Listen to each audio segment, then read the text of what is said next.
sobre o Fluminense, né? O Fluminense conseguiu uma vitória importante fora de casa contra o Once Caldas, lá em Manizales, na Colômbia, né? O Fluminense ainda sem técnico, com o Marcão no banco, mais uma vez como interino. Fez um jogo equilibrado, eu diria, né? Seguro até certo ponto, mas me chamou a atenção a fragilidade do adversário. Achei o Once Caldas hoje um time muito frágil, né? Permitindo ao Fluminense troca de passes no campo ofensivo, quase que sem pressão na bola, muito espaço ali atrás. Achei que o Fluminense teve muito conforto para jogar hoje contra o Once Caldas, não, Felipe? Não, sim, o Fluminense ele precisava retomar confiança, né? Depois do 2-0 para o Fortaleza, né? E a demissão do Mano Menezes, o Fluminense precisava retomar confiança e nada melhor do que você ganhar fora de casa, com um gol do seu artilheiro, você conseguindo, de certa maneira, ser organizado, botando jogadores importantes novamente, fazendo gols, fazendo jogadas importantes.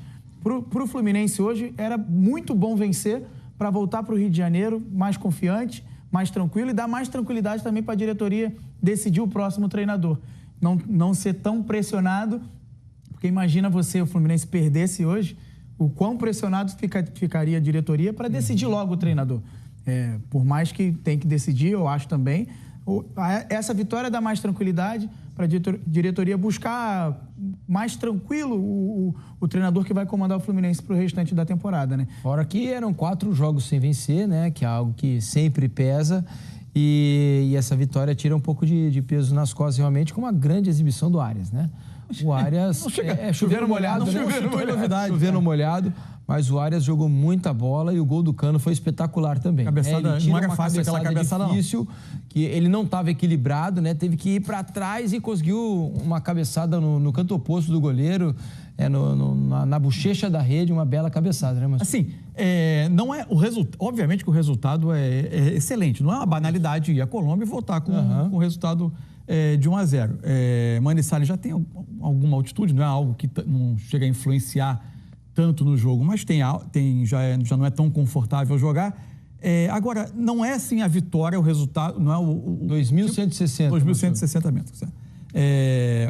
Não é o resultado que dá a segurança de que o Fluminense tem um time que entrou nos trilhos e que a partir de agora vai fazer uma caminhada. O Fluminense acabou de perder o treinador, vai se preparar para iniciar um novo trabalho em breve. Para mim, o jogo hoje teve a marca de 2 times que, sem bola, tinham muitos problemas. O Fluminense cedeu 20 finalizações ao Once Caldas, nem todas de grande qualidade, de grande risco, mas acho que teve passagens no jogo em que a entrada do Lima, como mais um meio-campista, fez o Fluminense agrupar jogador, trocar passe, conseguir controlar um pouco o jogo, até criar algumas oportunidades. O gol surge da enorme capacidade do Arias de carregar o time à frente e pelo lado fazer o cruzamento para o gol, mas em alguns momentos o Fluminense teve isso, de juntar jogadores, trocar passe, ter um pouquinho mais de conforto. E um detalhe, né, Mansur, ali no cruzamento, a gente comentava, Felipe, estávamos assistindo juntos, no momento em que havia 3 jogadores do Fluminense dentro da área, né? O Fluminense conseguiu chegar com mais homens e no cruzamento conseguiu fazer o gol. Isso. Mas ainda assim, tinha um Once Caldas que defendia mal, um time seguro. Mal. Agora, o Fluminense sem bola cedeu demais, né? Cedeu. Fábio fez algumas defesas também importantes. Isso. O fato de ter mais um meia, se serviu para, por vezes, o Fluminense trocar passe, ter mais opção para conservar um pouquinho a bola, não deu consistência, não resultou no meio-campo tão consistente. Martinelli e Hércules não conseguiam ir tão bem na proteção da defesa. Acho que o Fluminense ainda tem algumas questões. O Freitas, para mim, é um jogador que ainda não conseguiu se estabelecer totalmente por ali. E o Once Caldas, na hora que o Fluminense tinha a bola para sair jogando, meio que induzia a saída a ser com ele, ele não conseguia fazer a jogada começar a fluir bem desde o primeiro passe. O famoso gatilho de pressão. Isso, o gatilho de pressão era sempre o Freitas. Logicamente, tendo do outro lado o Thiago Silva, induzia para sempre jogar por ele, e ele errou alguns passes importantes ali que quase saíram um gol do Once Caldas. Houve momentos do jogo que a minha sensação era que se do outro lado está um adversário com um pouco mais de refinamento técnico, o Fluminense talvez não voltasse com o resultado. É bom para dar tranquilidade nesse momento, estancar assim, um momento difícil que se apresentou depois da derrota na estreia do Brasileiro para o Fortaleza, mas assim, não dá para dizer que apareceu um Fluminense novamente pronto para competir. O Fluminense precisa melhorar em vários aspectos do jogo. Hoje achei um time frágil sem bola, Achei que teve alguns momentos bons com bola, nada espetacular, mas é um time com questões ainda a resolver. Aliás, achei os nossos times bastante espalhados hoje em campo, né? Espaçados, com pouca compactação. Aconteceu com o Fortaleza, né? Aconteceu com o Fluminense. Aconteceu com os dois hoje. O Fluminense vai sentir falta do Otávio, né? Que parece que perdeu ele para o restante da temporada. Esse primeiro volante, ele é um cara importante para o Fluminense e o Otávio vai fazer falta. O Fluminense precisa repor essa falta que o Otávio vai fazer. Porque nem Martinelli nem Hércules são especialistas dessa função, isso né? Mesmo, Isso mesmo. Eles são mais segundo volante, mais terceiro homem do que primeiro volante. E esse cara na frente da zaga é importante para dar esse equilíbrio. Foi o que o Otávio deu para o Fluminense classificar com o Mano Menezes, mas que agora vai fazer falta. Bem então observado. O Fluminense precisa repor esse centro do campo mesmo. Hoje, com 25 do segundo tempo, ele coloca o Bernal, que talvez seja o jogador do elenco mais próximo dessa função. Mas um jogador que desde o ano passado vai tentando se adaptar nessa chegada. Vai tentando se adaptar. Ele tem jogador jovem também, né? 21 anos. Ainda não parece ser aquele jogador que o clube tem a confiança de que é a solução para essa função. Vamos ver como é que isso vai ser administrado, né? O Otávio vai ter uma inatividade um pouquinho mais longa. Agora, tenho a impressão de que o Fluminense vai precisar de alguma agilidade no mercado, né? Para encontrar um treinador o mais rápido possível, tentar dar uma cara, um padrão, porque o Fluminense, nesse momento, ele está meio sem rosto. E quem chegar vai ter um trabalho dificílimo, né? Não tem data vaga até o Mundial. Desculpa, são mas jogos quarta e domingo. Sei que vocês falaram também, graças a Deus eu acompanho vocês. Você acompanha? Eu acompanho muito. Que bom. Mas o Fluminense, para mim, errou quando deixou o Mano Menezes 13 dias. Ali, esses 13 dias eram importantes para a sequência da temporada, cara. Para quem chegasse ali, talvez desse... Tem tempo para trabalhar. Organizar um pouquinho. Organizar o time, botar o jeito que gosta de jogar, já sabendo que não ia ter o Otávio. Então, é um jogador importante para a estrutura que o Fluminense tem hoje. Então, para mim, a diretoria falhou nisso.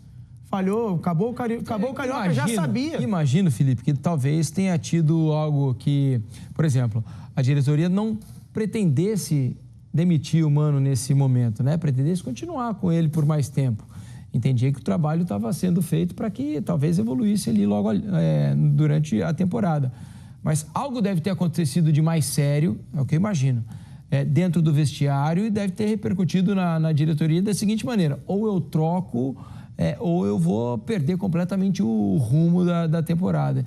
Então, eu acho que não foi algo planejado. Olha, vamos esperar o Campeonato Brasileiro, se largar mal, vamos demitir o Mano. Eu acho que deve ter tido uma faísca ali que fez a bomba explodir, não? Mas será que depois da final contra o Flamengo já não tinha esse pensamento?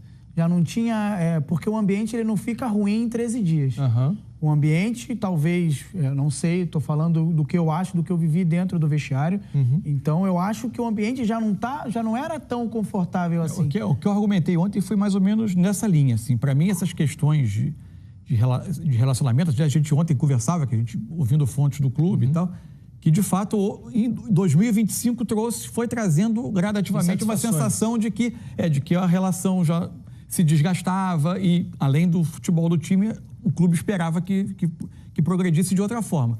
Por outro lado, até aí a informação, aí veio o lado da opinião. Salvo ter acontecido após o jogo algo que deu um sinal de que agora é incontornável, né? Agora transbordou, eu acho que esse tipo de coisa ela vai se construindo ao longo do tempo. E aí, você jogou fora o Campeonato Carioca, o período de preparação depois, antes, e quem entrar agora vai ter um trabalho muito difícil, né? Porque... tem que estar estudando o Fluminense. É um treino no máximo, uma sessão de treino, eventualmente duas, com os jogadores nem estando nas condições ideais para trabalhar após jogo, porque precisa recuperar após uma partida, porque é jogo atrás de jogo. Não é um trabalho fácil, não. E no meio do ano tem Super Mundial. Tem isso também, né? Com jogos que não vão ser fáceis. Olha, notícia boa e uma marca importante para o torcedor do Fluminense e para o Cano, porque o Cano, com o gol de hoje, ele se tornou o maior artilheiro do Fluminense em competições internacionais, chegou a 21 gols, superando Fred.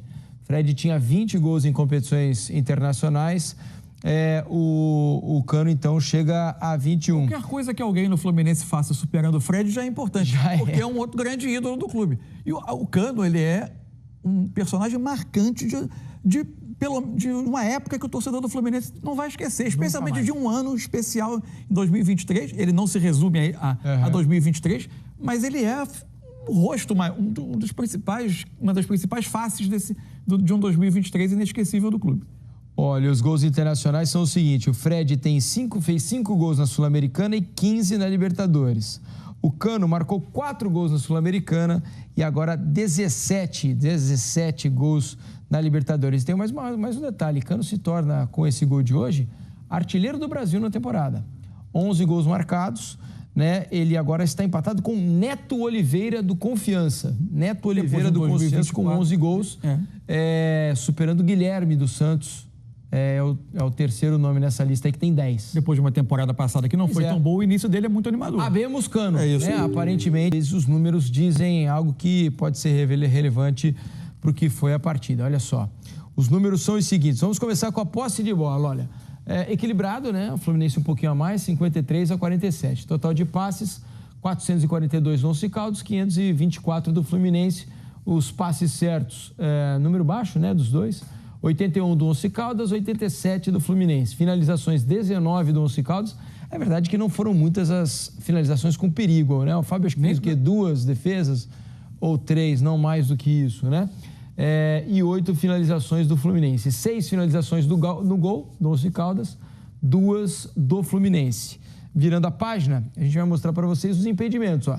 3 do Once Caldas, nenhum do Fluminense, 12 escanteios a 2, 6 desarmes do Once Caldas, 5 do Flu, faltas cometidas 13-7, 4 cartões do time colombiano, 2 do Fluminense. E o mapa de calor diz o quê, hein? Diz como o Fluminense teve dificuldade do lado esquerdo defensivo, não só por ter mais dificuldade ali no jogo de hoje, mas foi onde o Once Caldas mais forçou o jogo, né? O Fluminense conseguia, com a presença de um meia a mais, aquilo que eu citava, por vezes concentrar mais jogadores no centro, trocar um pouco mais de passe, para tirar um pouco do ritmo do jogo, né? Não deixar o Once Caldas ficar tendo a bola durante muito tempo para tentar